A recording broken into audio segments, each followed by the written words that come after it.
प्रभारी मंत्री रजनी तिवारी ने रामचरितमानस वाले बयान पर सपा को घेरा। कहा, हम सबको मजबूत बना रहे, वो सबका ध्यान भटका रहे। विकास कार्यों की समीक्षा से संतुष्ट नजर आई प्रभारी मंत्री। कहा, कुछ खामियां मिली हैं जिन्हें दूर कराने के दिए हैं निर्देश। जे सर्किट हाउस में पत्रकार वार्ता में मंत्री ने कहा, सरकार कर रही हर वर्ग का विकास। मंत्री के साथ मौजूद रहे भाजपा जिलाध्यक्ष नरेंद्र राजपूत।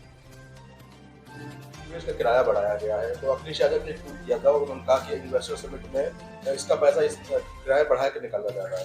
क्या कहना चाहिए? देखिए, इन्वेस्टर समिट 10 से 12 के बीच में अभी हरदोई लखनऊ में है। उसके कितने फायदे हैं ये आप सब लोगों को पता होगा। हमारे प्रदेश का युवा जो नौकरी के लिए दूसरी जगह जाता है, अन्य जगह जाता है, कहीं उसको ना जाना पड़े, हमारे प्रदेश में ही उसको रोजगार मिल जाए, रोजगार के साधन मिल जाए, इसके लिए हमारे प्रधान मुख्यमंत्री जी लगे हुए हैं कि हमारे यहाँ ज़्यादा से ज़्यादा निवेश हो जाए। हम लोग इन्वेस्टर समिट के लिए बहुत पहले से काम कर रहे हैं, देश में विदेश में, वहाँ से निवेश लेकर के आए हैं। हम लोग समझते हैं इसकी उपयोगिता क्या है, किस तरह से हमारे युवा के लिए ये फायदेमंद है। और लोग हैं जो सत्ता में रहते हुए कुछ कर नहीं पाए, तो वो तो कहेंगे, उन्हें कुछ ना कुछ निकालना है कि हमारे यहाँ का युवा आगे कैसे बढ़ रहा, हमारा किसान समृद्ध कैसे हो रहा है, हमारी महिलाएं स्वावलंबी कैसे हो रही हैं। अब उनको ये चीज़ें हजम नहीं हो पा रही, क्योंकि सत्ता में रहे प्रदेश की जनता ने उनको मौका दिया, लेकिन वो उस समय उसमें कुछ कर नहीं पाए। अब जब यशस्वी मुख्यमंत्री जी कर रहे हैं प्रदेश के लिए, तो अब वो तो कुछ ना कुछ करेंगे ही। विपक्ष है। दूध में भी पैसे की बढ़ोतरी हुई है, उस पर क्या कहेंगे? देखिए, हमारा जो अभी वित्त मंत्री सीतारमन जी ने केंद्रीय बजट रखा, वो विकसित भारत की नींव रखने वाला बजट है। सप्तऋषि की तरीके से मार्गदर्शन करने वाला हमारा बजट है। जब हम इसको अमृत काल के रूप में मना रहे हैं, 2022 हम लोगों ने अमृत काल मनाया आज़ादी का, तो हम परिकल्पना करने लग गए कि जब हम शताब्दी वर्ष मनाएंगे आज़ादी का, तो हमारा देश कैसा होना चाहिए। हमारे प्रधानमंत्री जी ने उसी परिकल्पना को साकार करने के लिए ये बजट लाए हैं, चाहे महिलाओं के लिए हो, किसानों के लिए हो, युवाओं के लिए हो, और हर वर्ग के लिए, गरीब, किसान, युवा, नौजवान, मध्यम वर्ग की, सबके लिए बजट में प्रावधान किया गया।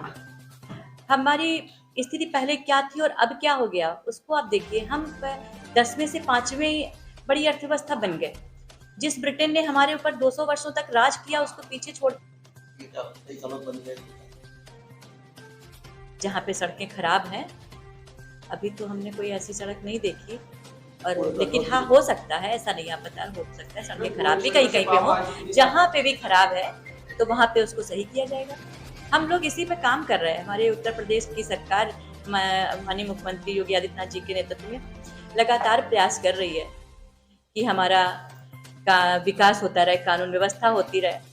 तो माननीय मुख्यमंत्री जी और प्रधानमंत्री जी के मार्गदर्शन में, माननीय मुख्यमंत्री जी के नेतृत्व में हमारे उत्तर प्रदेश की सरकार लगातार हर स्थिति को सुधारने का काम कर रही है। और आज हमारा उत्तर प्रदेश उत्तम प्रदेश है, चाहे कानून की बात हो, चाहे विकास की बात हो, हर क्षेत्र में हम आगे।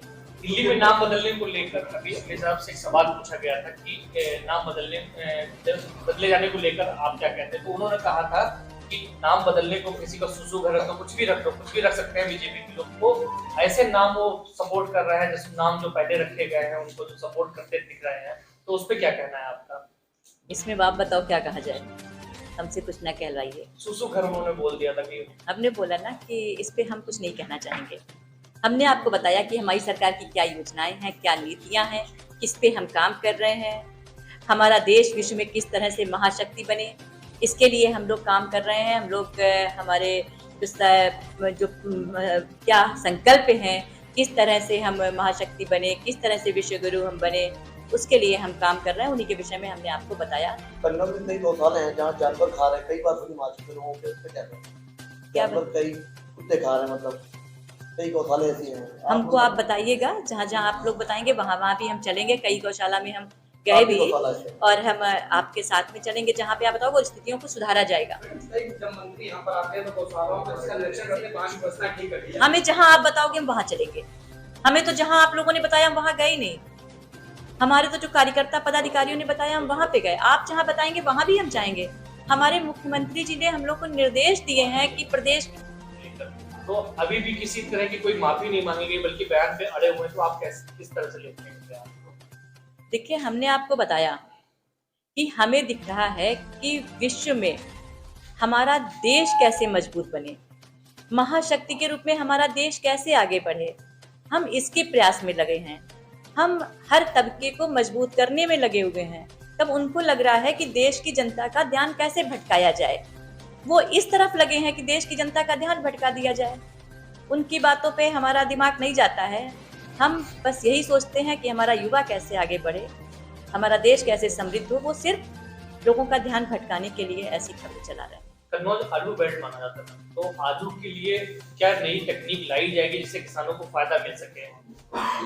अभी ओडीओपी में आपके यहाँ इत्र का लिया गया है ओडीओपी में, लेकिन आपके यहाँ आलू भी काफ़ी बहुत होता है। इस बारे में भी जरूर हम लोग विचार करेंगे। हम आए हैं यहाँ पे, दोपहर में हम आ गए थे। उसके बाद हम कई जगह हमारा जाना हुआ, कई स्कूलों में हम गए, जैसा भी आपको हमने बताया। हमने जिला अस्पताल हमने देखा, CHCBSC हमने देखे, गौशाला हमने देखी। बहुत जगह हमको अच्छाइयाँ भी दिखाई दी, बहुत जगह कुछ खामियां भी दिखाई दी।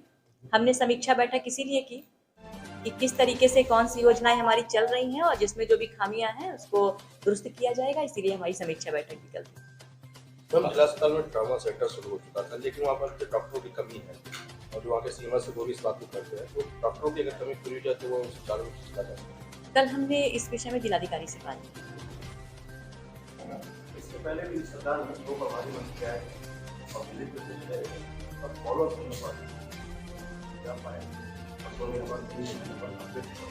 अभी इसके पहले माननीय मुख्यमंत्री जी ने हम लोगों को मंडल वाइज जिम्मेदारी दी थी। हम लोगों का समूह था 3 लोगों का, वो मंडल में जाता था कि इससे हम लोगों को प्रदेश में और जिलों की भी जानकारी हो जाए।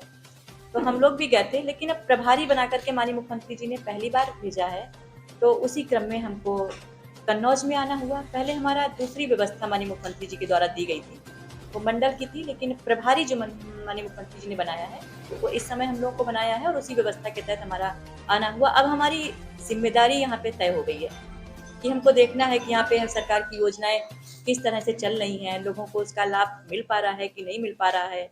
अब उन सारी व्यवस्थाओं को देखना है, कानून व्यवस्था कैसे काम कर रही है उसको लेकर के। तो अब वह है कि एक जिम्मेदारी हो गई है जो प्रभारी मंत्री की होती है, उस जिम्मेदारी के तहत मैं आप लोगों के बीच में आई हूं। के भ्रमण कार्यक्रम में कल और आज रहा, तो आपने क्या क्या खामियां देख ली हैं, किन चीजों को चिन्हित कर लिया है कि अब ये काम होना चाहिए? देखिए, बहुत हमने जैसा आपको बताया कि बहुत जगह हमको अच्छाइयाँ भी मिली, कुछ जगह खामियाँ भी दिखी। तो जो हमको खामियाँ दिखी हैं उसको हमने सही करवाने के लिए जिलाधिकारी हमारे साथ में हैं। हमने उनको बोला है कि उनको उन चीज़ों को सही करवा। 2 दिवसीय दौरा रहा, कहाँ गई है मैम? किस लिए हमें माननीय मुख्यमंत्री जी के द्वारा कन्नौज में प्रभार दिया गया, उसी के तहत हमारा कल आना हुआ था। कल कई जगह हमने निरीक्षण किया, हमें जिला अस्पताल में भी गए, हमने गौ आश्रय केंद्र भी हमने देखा।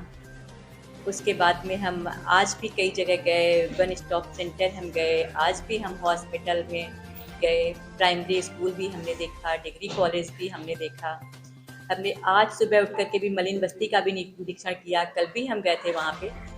तो कई जगह जा कर के हमने चीज़ों को देखा। उसके साथ हमने कल विकास कार्यों और कानून के संबंध में हमने समीक्षा बैठक भी की थी अपने पदाधिकारी कार्यकर्ताओं के साथ में। बैठक में हम लोगों ने चर्चा की थी और आज आप लोगों के बीच में हमारा आना है।